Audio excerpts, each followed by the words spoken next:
Welcome back. We're thrilled to be joined now by someone who literally needs no introduction, legendary actor, director, and producer Robert De Niro, to reflect on the loss of a president that he has strongly confronted. Robert, I want to get right to it.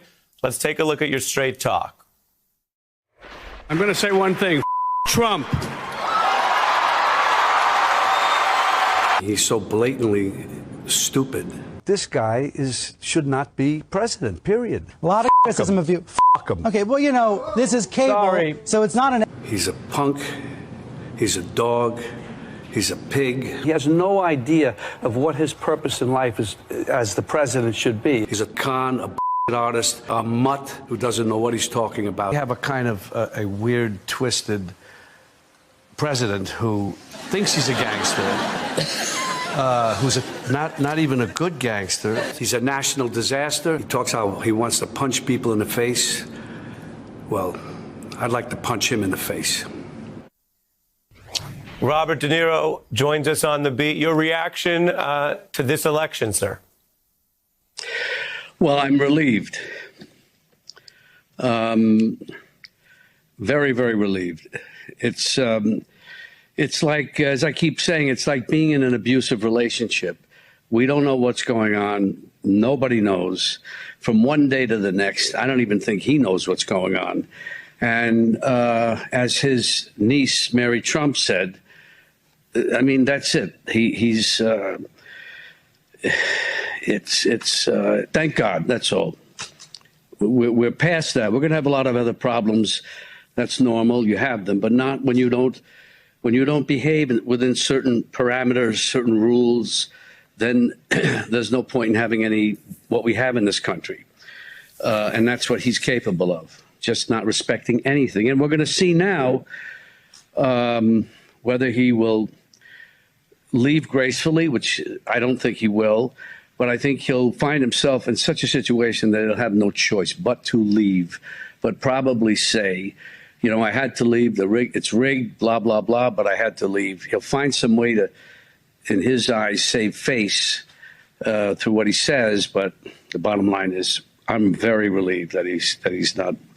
And we have a lot to, because there'll be other people like him in the future, maybe not in my lifetime, but there was an article written in, I think, The Atlantic the other day about, and this is something I always think about, somebody's going to come along who's a lot smarter, more sensitive, more mercurial, and not so boorish, and will be able to pull the wool over the eyes of the public. And then we will have a more serious, deeper problem, and one that might that will get further than what Trump has done. And he's also set an example, unfortunately, to other young people that this kind of thing can be done. And that's why it's so important at this, you know, after he's out of office, that he is held accountable.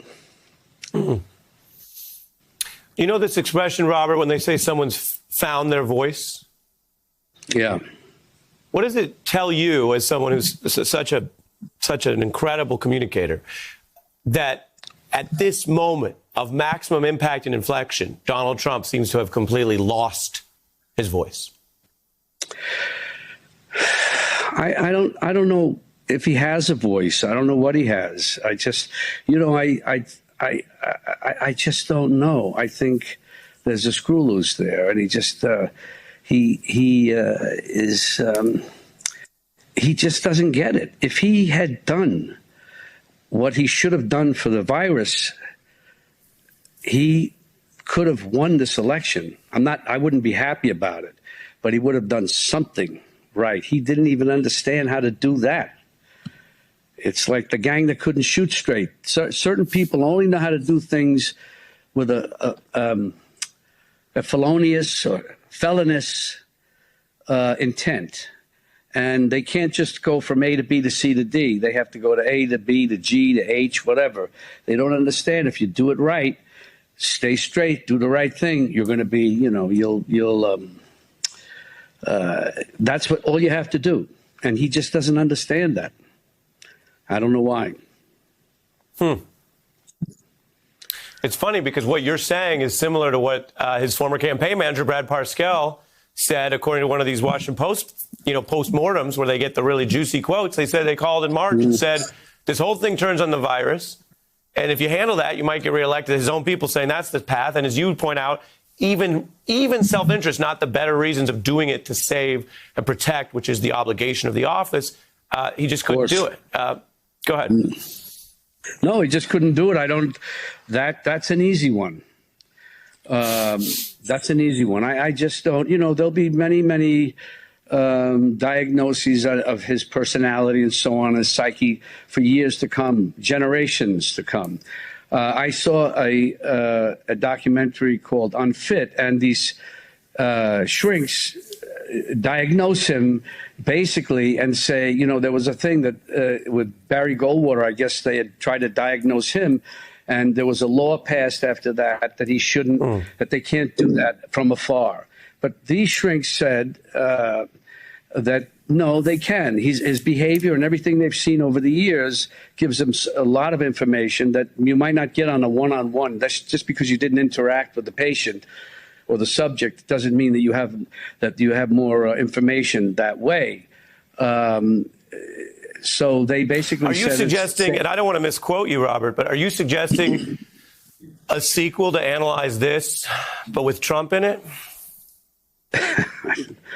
Well, no, not really, not quite. But my point was that it's the same playbook. I know, the same playbook as Mussolini, as Hitler, as dictators, wannabe dictators. They had what they're going to do for the people: make Germany great again, make Italy great again, make America great again. It's all appealing to the worst prejudices, the worst weaknesses of the public, and instead of leading them and guiding them and being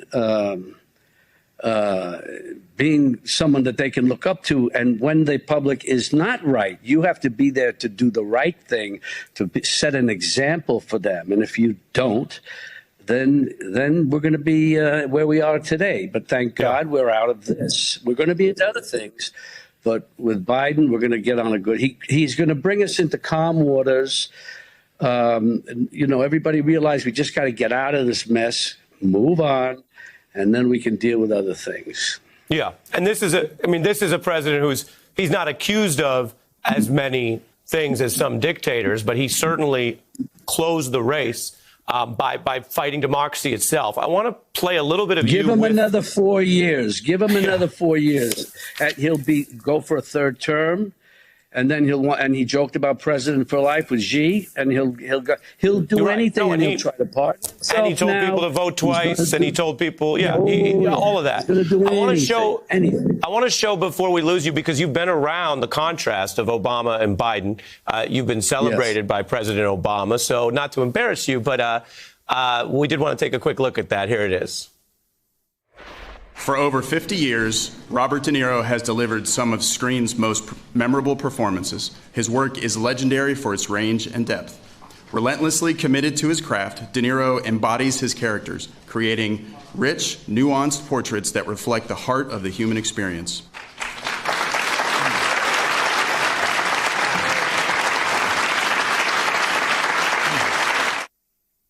What did that mean to you from President Obama? And what, if anything, are your thoughts on Joe Biden, who was part of that administration and now president-elect? Well, I was honored, of course, to be given that. Very honored. And Obama was a president who you knew he might not have done all the things right, but you knew his intentions were right. You knew he was honorable. You know he's honorable. He's going to play by the rules and do the right thing. And that's all you expect from a leader, is to at least their intentions are noble. They might make mistakes, and that I've always felt about him. And Biden will do the same. He will be with Kamala Harris.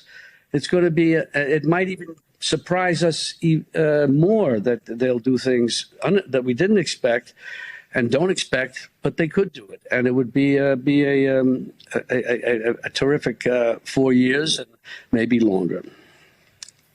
I want to, before I lose you, play a little bit of some of your iconic scenes. Let's take a look. Look at me.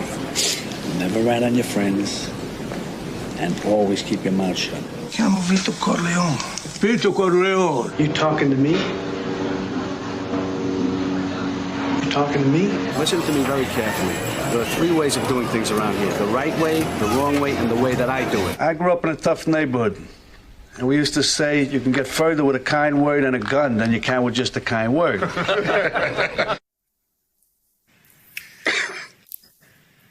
What do we take from all the tough guys you've played in a country that celebrates toughness but sometimes maybe gets carried away? Wait, say that question again? I said, what do we take from all the tough guys you've played and thinking about how this is a country, a culture that celebrates toughness, but sometimes gets carried away with it, if you think about mafia movies?